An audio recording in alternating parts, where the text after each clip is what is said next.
Hello, guys. Welcome. Hi. Hi. It's lovely to have you all here today. Oh, sorry, one second.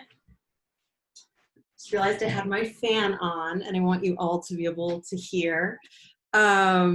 Welcome to everyone that is joining us here today. First of all, cheers. Welcome to this happy hour with Victoria Gallery.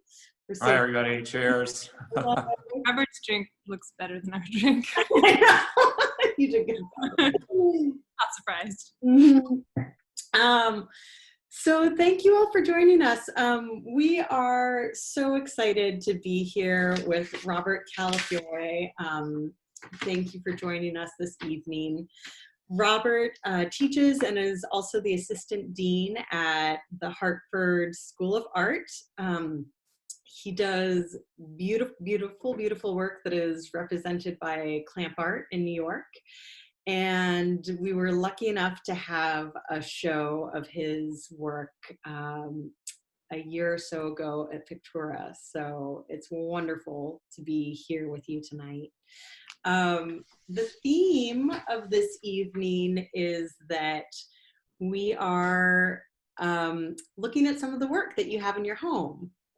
And so we thought that this would be an interesting thing to look at because a lot of us are spending a little bit of extra time in our home these days. And so we have lots of moments to kind of sit with our things and to think about kind of our surroundings. And so we thought it'd be really interesting to talk to a professional image maker and also a person who teaches the next generation of image makers about the art on his walls and why he chooses what he does. And yeah, so Robert, I guess I should let you get a word in edgewise first and just say hello.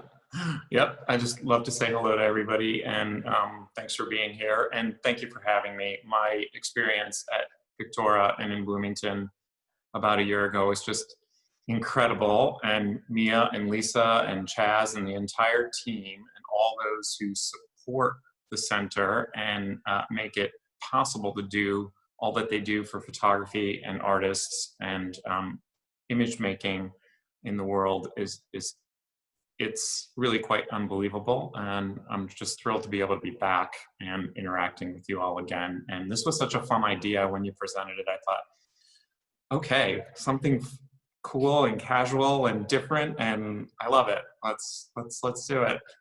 Yay. Well, we're so glad that this worked out.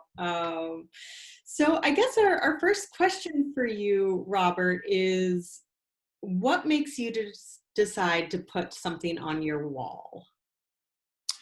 I guess I've heard a lot of collectors talk about collecting, and I suppose I'm a collector of sorts. I collect certain objects, and I love to collect artwork, particularly student artwork, either while they're still students or recently after graduating.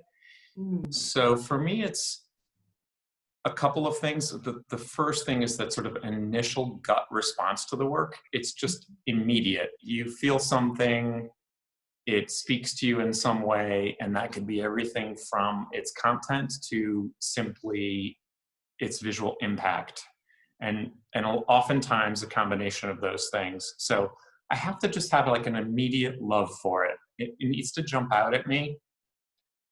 It doesn't have to reveal itself entirely right off the bat, but it definitely needs to jump out at me. So it has to do both of those things for me. It has to impact my visual senses, and it has to start to say so. It has to make me want to believe that there's something there to find, that there's something interesting going on in the work.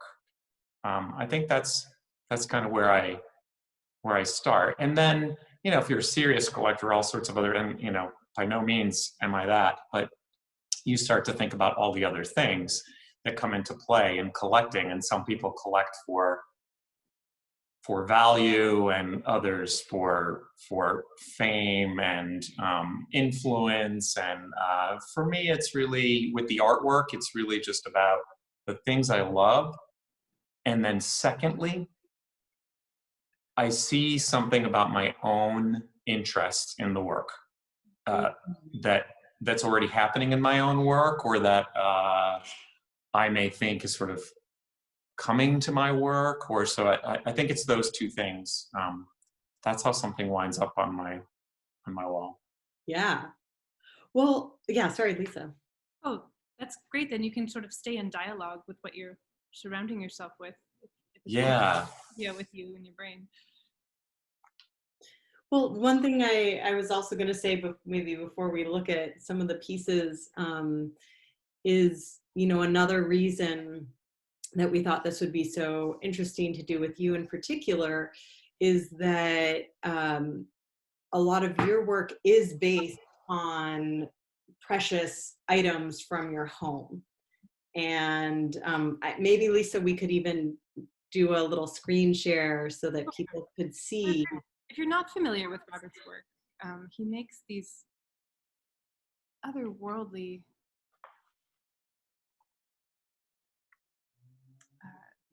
still lives. They're like sculptural still lives made in the pinhole. Colors you might not have met yet. This is, I think, a pretty good example of this part of your work, where you're sort of working with glass objects and still life.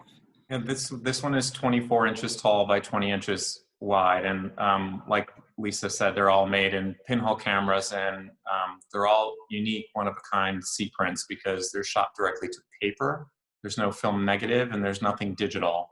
They're not inkjet prints. They are traditional darkroom wet prints, so they're not manipulated digitally at all.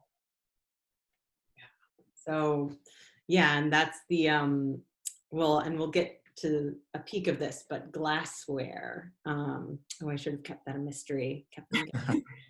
But so let's see some of the pieces in your home. Sure. So let me just flip this camera view. There we go. And I'll be as steady as I can. Forgive me if I'm a little shaky, but I figured this was going to be the easiest way for us to move through the house, is to be free. And I'm not going to talk about a lot of the pieces, but we are going to talk about Ellen Carey, and that is a triptych, an Ellen Carey triptych that that you'll see something similar later. And the first two pieces I want to talk about are down this hallway.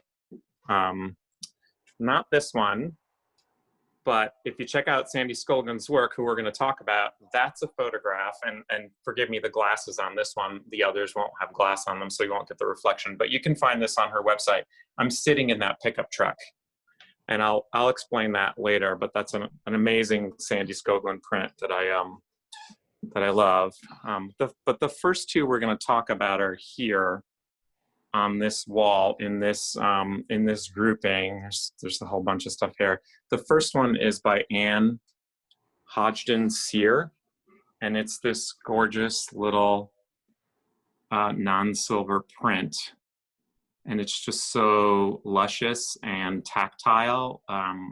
It's hand-coated paper, much like a piece of watercolor or drawing paper or printmaking paper. A small figure, black and white, small male figure, black and white. And I think Lisa's going to do a screen share of that. Yeah, let's of that. Nice to see the piece. It's so wonderfully small. This is probably even larger than the piece. Yes, yeah, it's a small piece. It's maybe like 5 by 5. And Anne was a former student, and she's a non-traditional student, so she came to photography a little bit later when I met her, and I was so excited about her being in one of my classes because she brought a completely different perspective, a whole different life experience than most of the students that I'm usually surrounded by, traditional college students, just like I was when you're 18 to 22. And there's so many amazing students. She just brought something different because of that. And she has continued to make work, and I'm not sure at what point Anne is in her life, but you can do a little research on her. I just love how she sort of just strips down the image to very basic elements here about the surface of the flesh, the form that's captured through light and shadow, her intense play with light and shadow, created by really accentuating the muscles and the bone structure. And she's often talked about the work back then and still now as a kind of metaphor for human survival. And it's much different than an image with a face, you know, without the specificity and sort of revealing nature of the face and the expression on a face. It's a whole different way of looking at someone. And I really have always enjoyed that. And I have always connected with her sort of sense of beauty and what she looks back at, because it's very similar to the things I look back at, you know, a deep dive into art history and a study of the past and classical figures in painting in the Renaissance, and further back in sculpture, Greek and Roman work, which, you know, you'll hear me talk about in my own work. And then of course it's experimental, non-silver,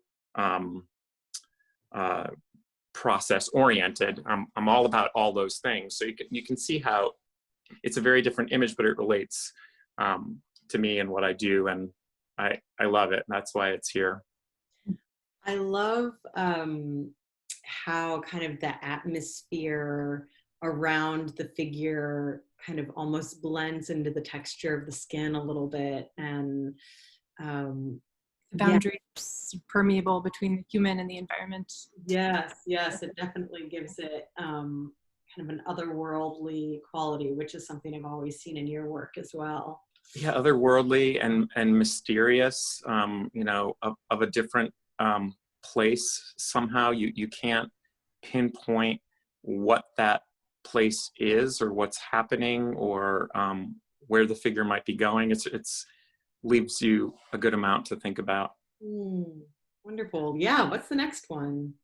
So then up here is Bradley Dean Wollman, and he was a student in around 2008. He had a show right as he graduated, or just before he graduated, a Real Art Ways, which is a fantastic fantastic contemporary art center. And I thought I would show this one because it's just so poignant. This was made in 2008, and it's his whole series of works, and there are many, many of them. He did pieces on the Iraq War. He did pieces about the Twin Tower collapse. He did pieces about the Space Challenger explosion. And he essentially recreates the scenes using everyday objects, and sometimes more realistic than others. And this is the Rodney King beating back in LA that set off riots a year later, when those police officers, when the verdict on those police officers came in and they were acquitted. And after the George Floyd incident, I'm just walking down this hallway, it's just so powerful, and it just points to what our protests are now all about, that little change has occurred. There's just so much still to do. And I think it's the best thing for me is that there are many lanes to get involved in. And this is something I'm taking from a poet that I just saw online, and forgive me, I'm blanking on her name right now, but she talked about how to be involved. And I think for me, being involved through the arts is really important. That's my lane. And that's how I can contribute to helping move things forward. But I just thought this piece resonated again 12 years later.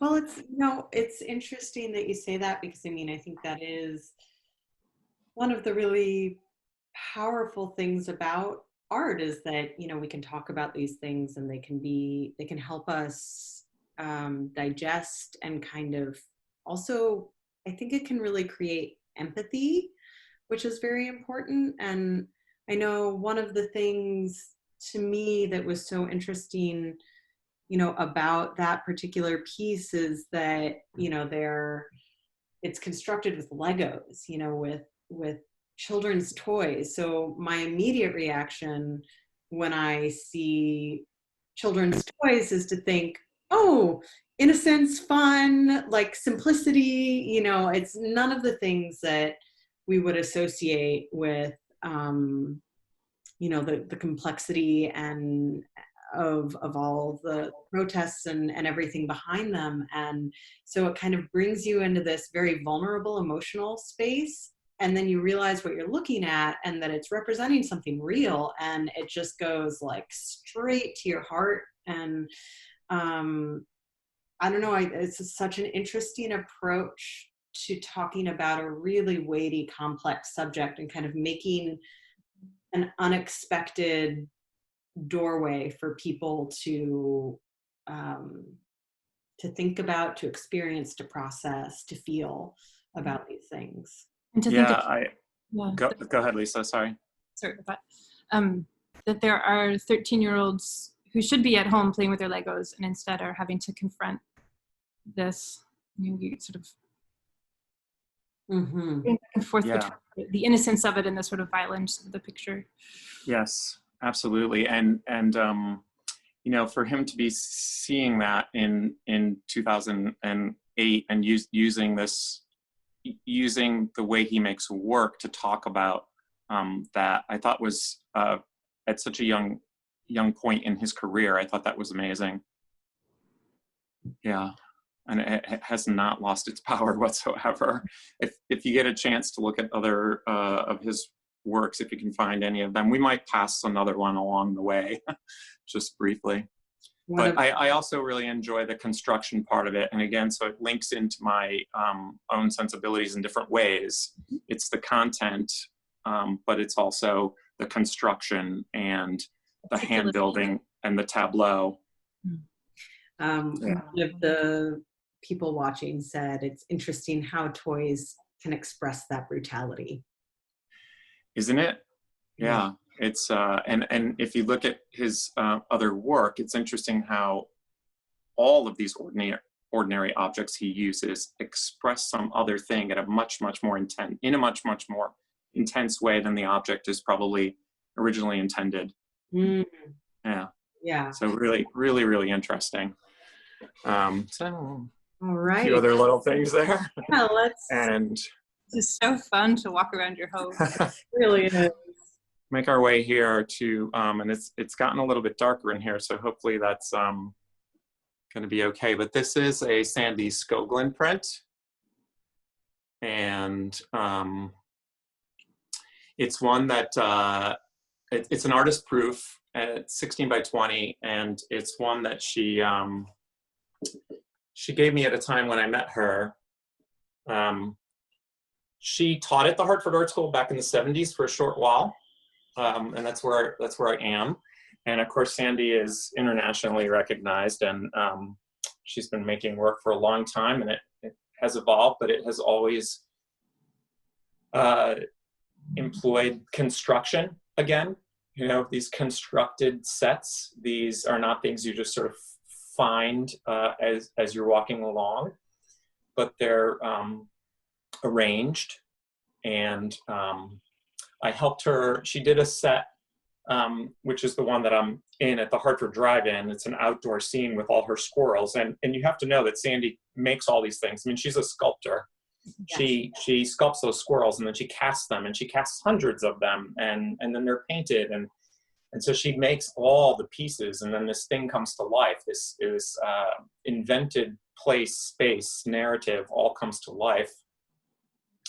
And she did one at the drive-in, and so I was involved in helping her set that up. And then she also had an exhibition at our gallery space, which was really beautiful. And so I was involved in the installation, and that's how I wound up with this image. And I love all of that about it, and I love the hidden figures here. Mm-hmm. So you have all of these dogs, but at first glance, I like that it reveals new things to you as you look more and more at it. That figure in the foreground, it becomes obvious once you see it, but it's not immediately. And then there's another figure, a female figure, lying further towards the back in the center. And I love that play, and I love the complexity of the image. I love the playfulness of them. And I love that some of them, one of my favorite pieces is Radioactive Cats. Me too. That one's just phenomenal. But I like that sort of back and forth push-pull between light, you know, and humorous or playful, and then this sort of possibly sort of hidden metaphor or symbols or something being revealed. Well, it's interesting that you were saying, you know, how, yes, there's lots of things you kind of, it takes a little while to notice. And I hadn't noticed the woman in the very center of the photograph. And it took me a little, I noticed the dogs before I noticed the male figure. And then it took a whole second viewing to notice the female figure. And it's pretty interesting that she's using kind of the absurdity to distract you from the normal. So it's like what should be there, I didn't even notice because I'm too busy, you know, looking at these strange dog statues that are in the beach. Dog party on the beach. Yes. We've been reading a little too much Go Dog Go in my house. Definitely the dog party. I mean, I want to be at that party. It's party hat. All right. Well, thanks for sharing. I could move on to that's another favorite there. A woman in a diner wearing a skirt and pocketbook made of sardines. Love it. And this really great portrait, where is he, right here, of now an extremely well-known painter, Sam McInnes, there in the center. That portrait was done when he was still a student by one of his friends. And then the next one is this Ellen Carey. You saw one of her abstractions, which is far more recent work. This is one of her earliest works. I'm still really connected to that early work. This was made in the 80s. And she's been a mentor, a teacher, a friend, an amazing artist.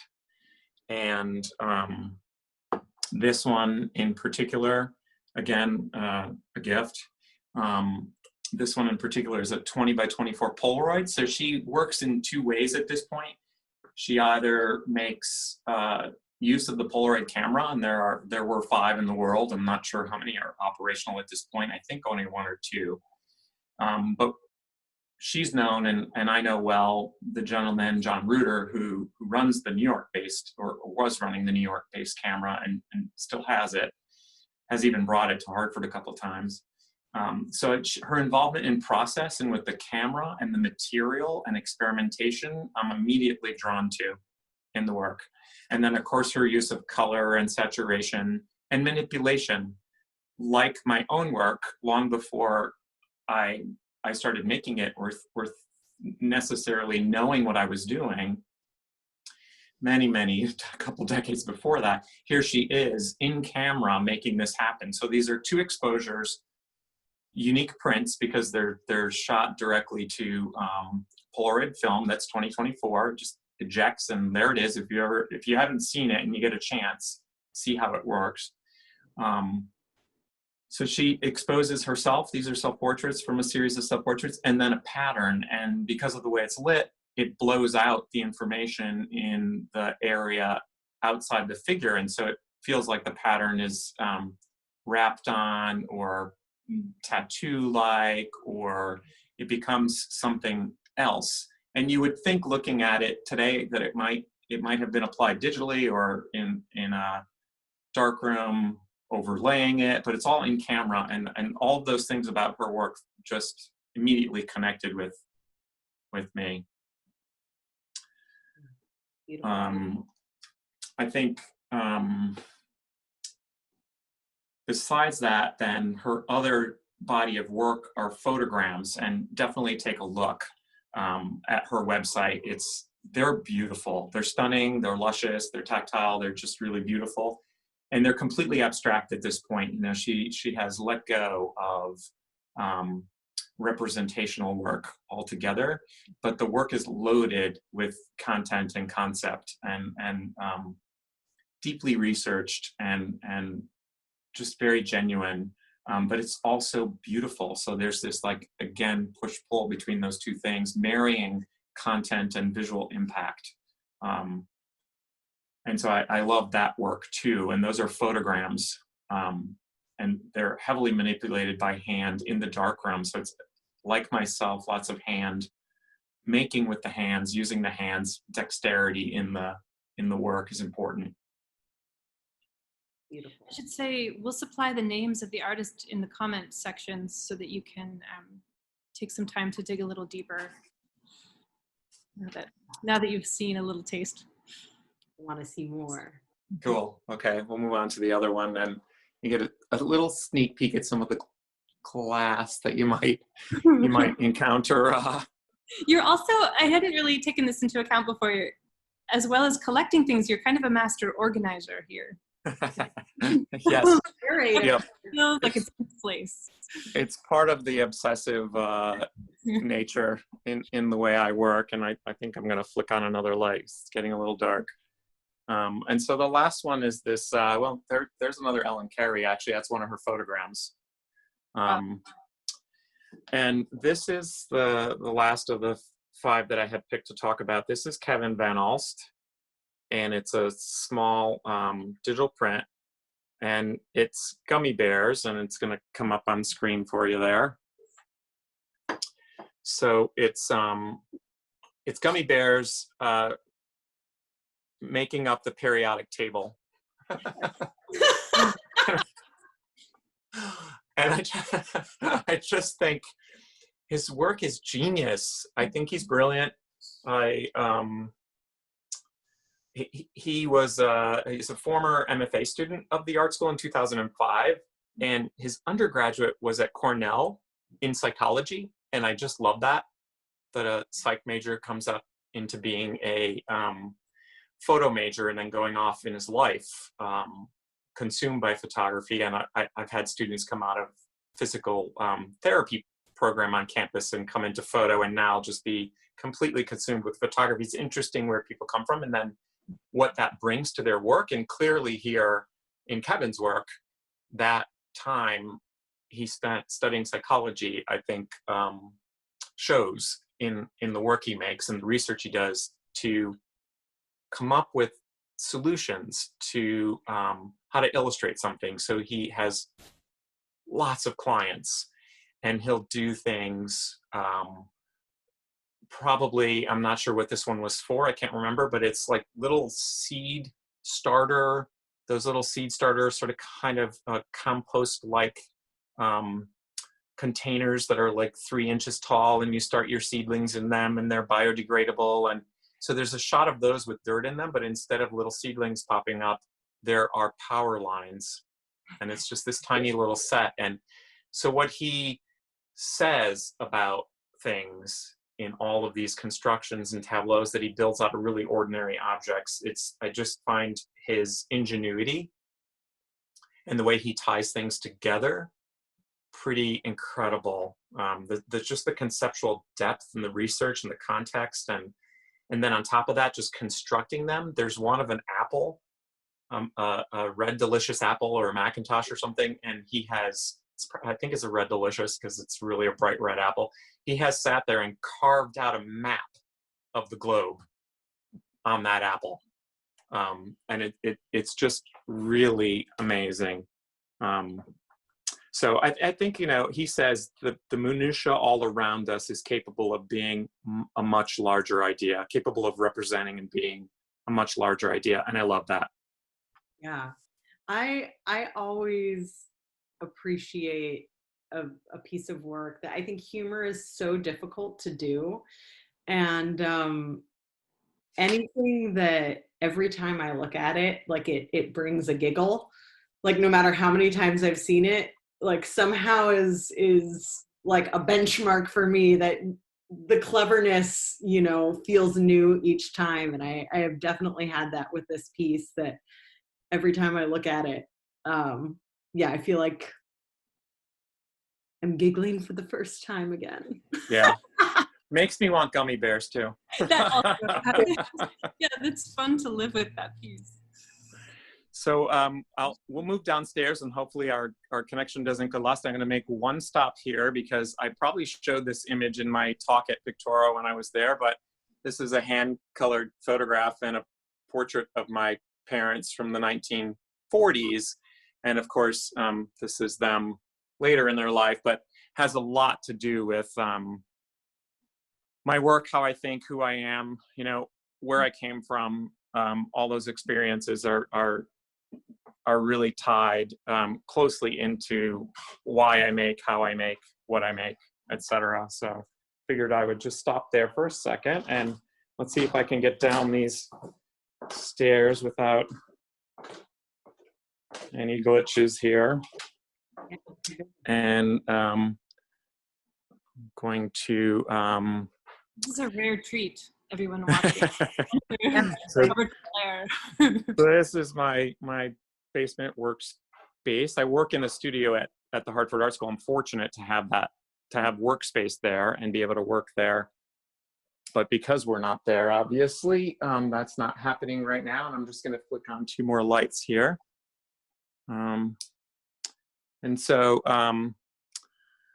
we figured I'll show you some of the glass that these images are made from. So you saw some on screen, but here's a couple of the frame ones that I just took out and set out here.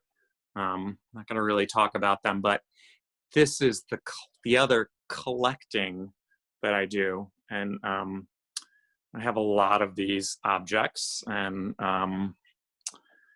there's a whole lot there. And then just to give you kind of a sense, Those are all there waiting. are a whole lot more back There's here. behind the shelves. Yeah. I get And then of course, I get the sense that you can't stop. Is that true? yes. Yeah, I mean, I think collecting for a lot of people is an obsession. And this collection, and again, we're not going to really talk about that work too much, but this collection started by taking things from my parents and then my family, and then expanding that to collecting myself at flea markets and online, etc. They're all vintage, mostly mid-century modern, which is when my parents came in the 40s from Sicily, and when they finally kind of got it together, these glass objects, which I remember as a kid, are some of the first things they could buy, and that they've meant a lot to me and represent sort of the beginning of my life, and the life that my parents were able to provide. So yeah, that's where they come from. And it's become obsessive. I mean, I just love finding new shapes, new colors, things I haven't seen, things that I sort of, working like a painter, this is my palette. Mm-hmm. So, my shapes, my colors, I can't mix them together. I have to find each and every one that I want. I mix them, I change colors with light, but not by mixing objects or pigments together. So it's just a lot of fun, and it's obsessive. So distinctive. It's really cool. It's lots of fun. Little personalities. Um, Let me just flash on the screen, just briefly, a couple of those pieces from your work, just so people can see sure. going from the glass pieces to what you make out of them.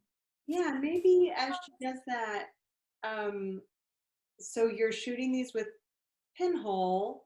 Maybe you could tell us also just kind of how you decided to photograph these objects in this way.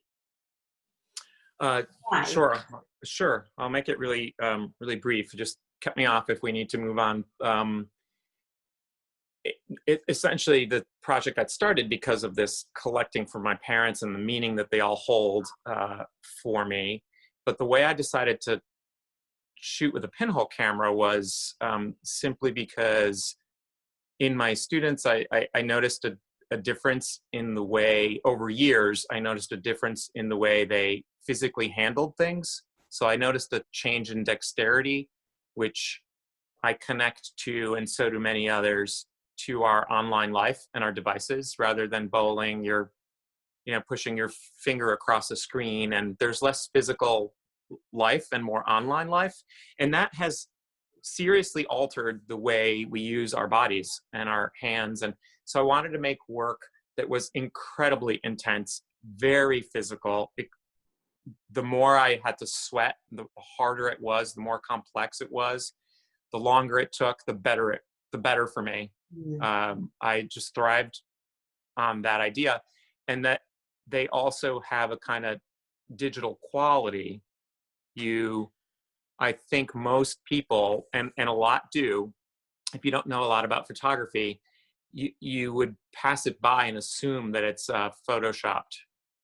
Unless you start to look carefully at the paper and realize, oh no, wait, that's a C print.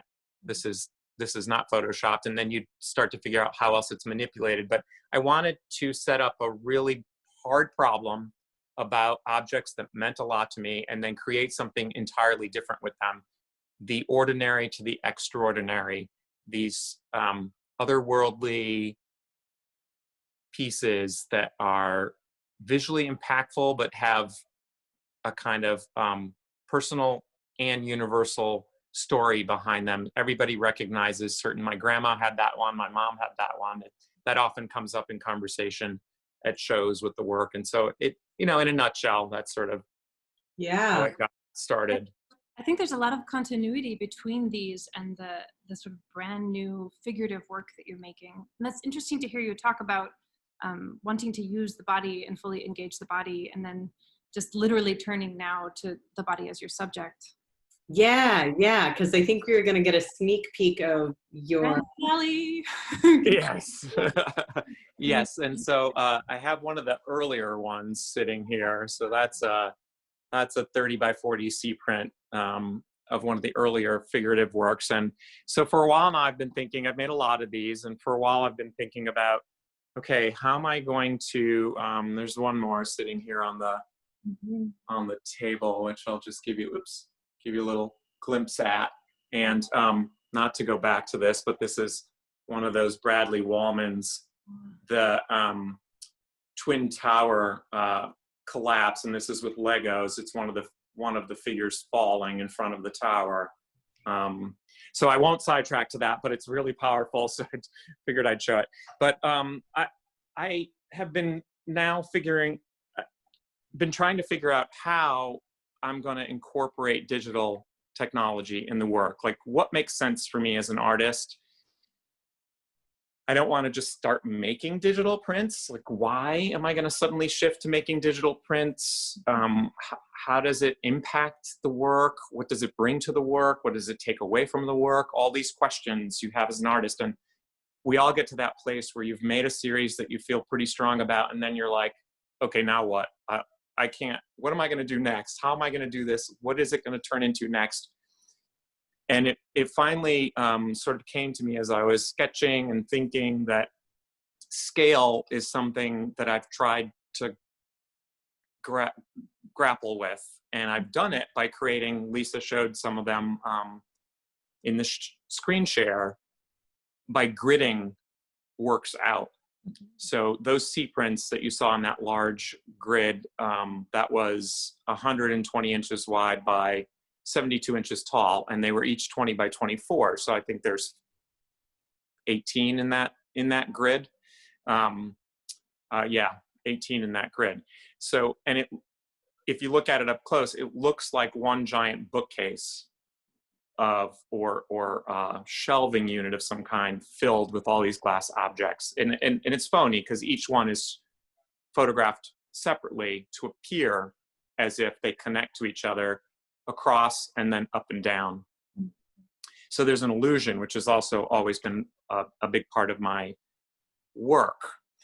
Without having to grid things together, how can I make the individual pieces larger? I want scale. I want the impact of scale, not just color and saturation. And with the figure, I wanted the figures to become more sculptural. I wanted you not to be able to view the image in one eye shot. Like you can't stand in, this piece looks smaller on screen, and I'm going to stand in front of it in a minute for scale. Yeah. But, but it's large. It's larger than life. And to do that, I'm still shooting with the pinhole camera, each individual panel, but then I'm making high resolution scans of those or photographing them and digitally, and then enlarging them and making inkjet prints. So each of these panels is 50 inches tall by 40 inches wide. So it's 48, it's 160 wide by 50 tall. And so the figure is, almost twice life size, maybe twice life size. This is kind of a sketch. It's the beginning of this. I got cut off by the pandemic we're in, and no access to certain things. So this is a sketch. Each of these panels I really want to be like 2 to 3 times this size. I just want it to be monumental, kind of a reference to the David and large sculptures of antiquity, and the way they're positioned in space, and so that's the reasoning, sort of, or that's kind of how I came to. So it's I don't know if I'm totally in the shot or not, but Yeah, you are. Wow. there you go. That gives you a sense of the scale. It's a big piece, and I want it to be bigger. And a lot of the same things are at play here.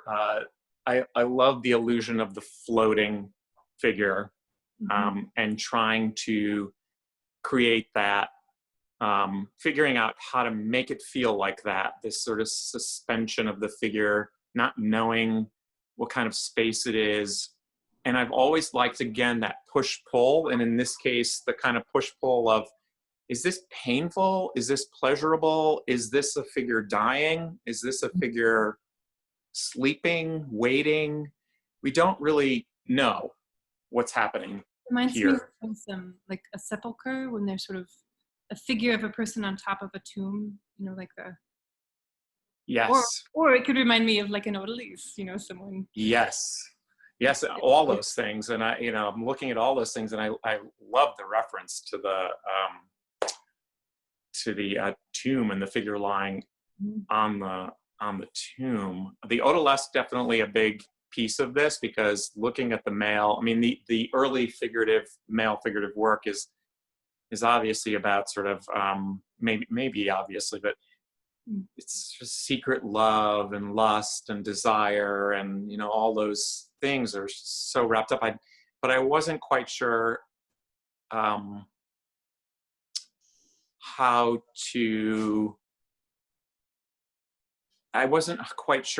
to move forward with that series, and I think I found a way to do it, because I want to keep talking about those things,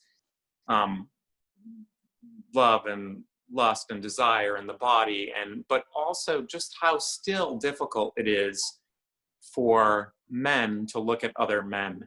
The male gaze, there have been a lot of shows now about the male gaze, male on male gaze, I think is really interesting. And I still get, maybe I shouldn't say this out loud, but at an exhibition on campus, a faculty exhibition, this piece was shown last year, and one of the deans on campus approached the art school dean and just said, wow, you can show that? Like, I just thought, whoa.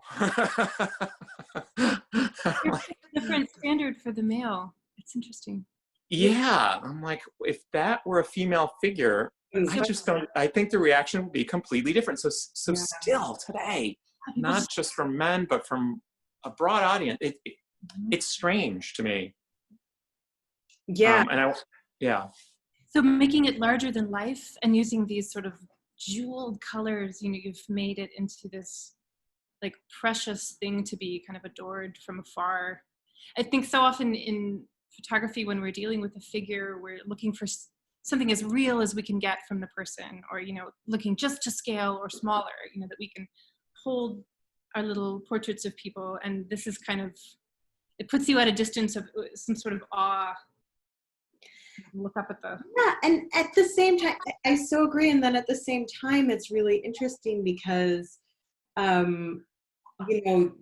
the project that you did before this, you know, you're looking at these objects that are very dear to you, and your treatment of them in these photographs really convey that. You know, as a viewer, you feel like you've somehow like tapped into this other dimension, and you're seeing these objects in a way that's so different and otherworldly. I think we use that word, but also they glow, they're precious. And so there's an intimacy in that. And I think you're getting that in the figure too. I mean, on one hand, there's so much to take in, but then there's something, maybe it's because you make it feel like it's another world, that we feel like we're in that world with the figure. And so there's a very like intimate, in a really lovely way, gentle way, that you kind of feel like you're with this glowing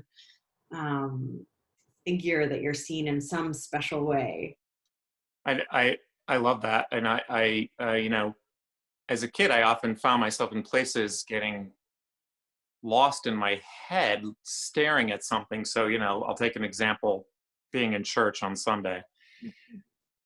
I wasn't paying a whole lot of attention all the time, but I was lost in looking at the niches with the sculptures in them and sort of becoming part of those. I mean, you sort of connected exactly with what I felt at that time, which is just a lot of where this stuff comes from, or at least intuitively, in running in the background. I would get lost in those spaces, and the giant crucifixes and sculptures, and even in the glassware, very similarly, they look architectural. They look like places that you could walk into. So there's a real similarity for me. It just, they flow from one to the other quite easily.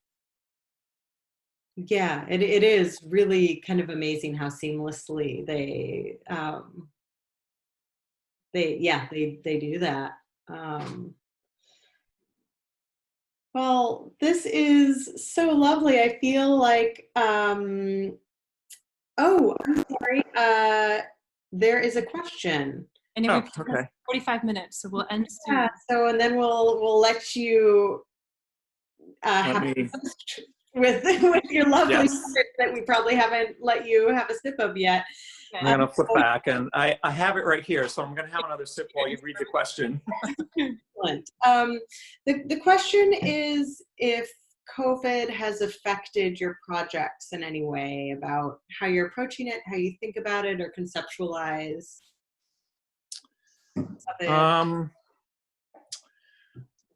don't think it's affected that end of the work yet. I don't know that I've even had time to think about that yet. It certainly has affected the production of the work. You know, I can't get into a studio and bring in a model and use certain facilities the way I could. And so it has definitely affected production. So that, you know, like, it has affected all of us and what we can and can't do. Conceptually, I'm not so sure yet. I don't know that I've given it much thought. So yeah, I guess I can't really go too much further. I feel like in some ways we're all like, the processing of all of this is going to happen down the road. And right now it's like still trying to get through in some ways. And then, I don't know, I just somehow have the feeling that we're all gonna suddenly recognize things a little bit after the fact, once it's like all sinking in and hopefully very much in the rearview mirror. For sure. I mean, I can say one other thing. It has forced me to think about, what do I make right now? Because I have anxiety that is uncontrollable, not being able to make work. It's just anxious anyway, you know, and obsessive anyway, but not being able to make work is driving me insane. It's cathartic. It, you know, it gives me everything I need.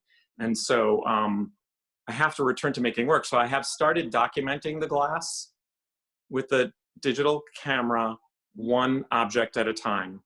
And I envision perhaps a book that's about the objects themselves and their history and their story and the life that vintage objects have, where they came from, where they lived, all that stuff, but also a book about color And maybe, you know, some of it is printed on transparency, and Ooh, you yes. pull a couple pages apart. So if there's a, you know, there's a green object, it's maybe made of 3 transparent pages. And as you pull them, as you place them one over the other, the object becomes fully realized. And so it has forced me to think about projects that I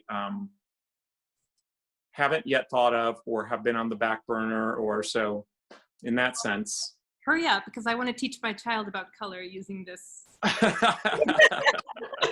Thanks. Thanks. We have an order on hand. Robert, thank you for taking us through your home. What a treat. What a luxury to be in your space with you virtually. Oh, thank you. No, it's an honor for me to share. Thank you so much to all of you. Thank you. Thanks who tuned in. Yeah. Thank you, everyone at home. Cheers. Cheers. Thanks, everybody, for joining us and spending your time with us. And yes, I'll pick up the glass one more time, and cheers to Lisa and Mia for making all this happen and for supporting me as an artist. I truly appreciate it. Thank you so much. Thanks, everyone. Pleasure always. Bye, everyone. Thanks, everyone. Cheers. Thanks, Robert. Bye. Thank you. Bye-bye.